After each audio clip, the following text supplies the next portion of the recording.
What's up, everybody? Tyson Roush, Let's Talk Jets Radio. We want to thank everybody that's been calling in the show. Last night's show, Tuesday's show, was complete chaos with all the varying opinions on Adam Gase and Le'Veon Bell and everything else.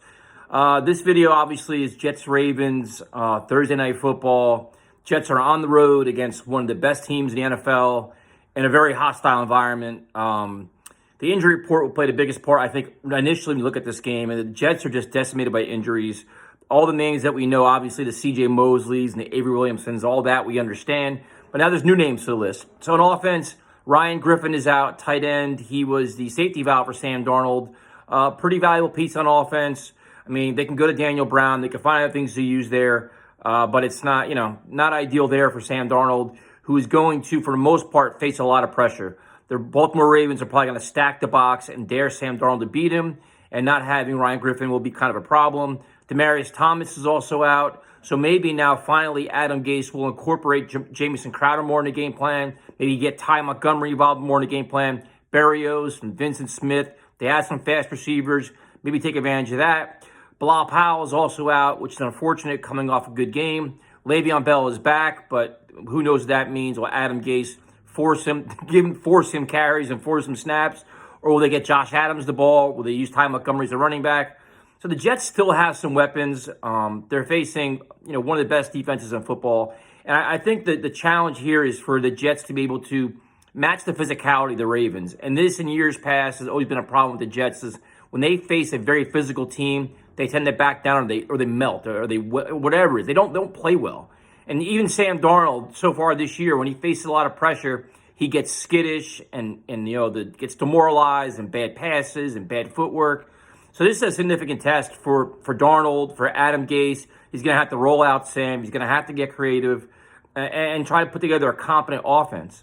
The injuries do suck, but they still have playmakers. You still have Robbie Anderson, who's going to face some very good corners, and Marcus Peters, and Jimmy Smith and guys like that. So there's plenty of challenges, but the Jets should have some opportunities if they come ready to play, if they come focused, and they give them the best shot. If they come out lackadaisical like zombies, this game will be over at halftime.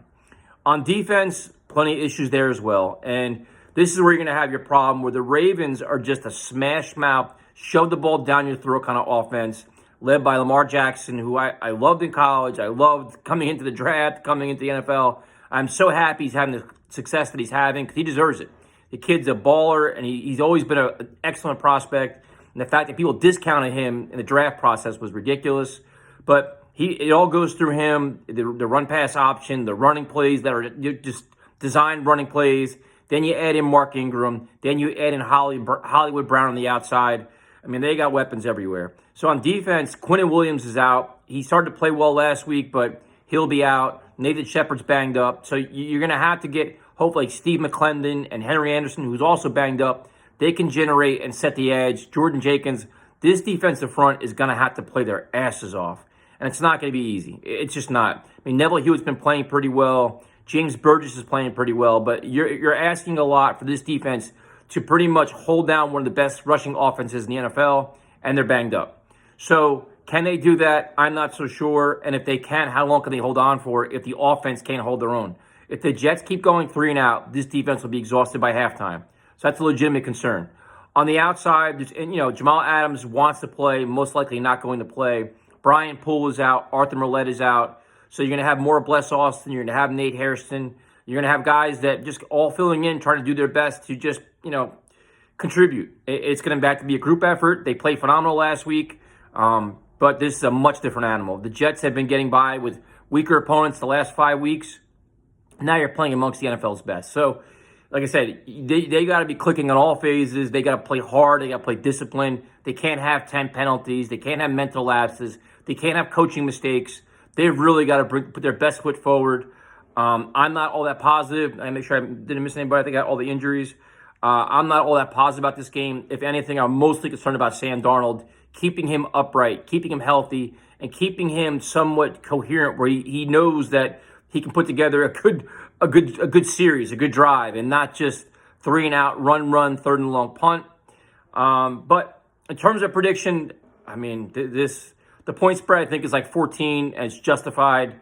You could see this being a pretty good thumping. Like I said, short week on the road, hostile environment, and a much more physical, aggressive team that's looking to steal your soul and steal your soul early. So I think it's going to be a long night for the Jets. I hope they show up. I hope they're competitive. I hope it's a game in the fourth quarter, but I don't think it's going to be. So, this is going to be one of those 28-10, 31-6 kind of deals, I think, in my opinion, which sucks. But I'd love to be wrong. I'd love to see Sam Darnold play really well. That's the most important thing coming out of this game. Talk to you guys Friday night, recapping this mess.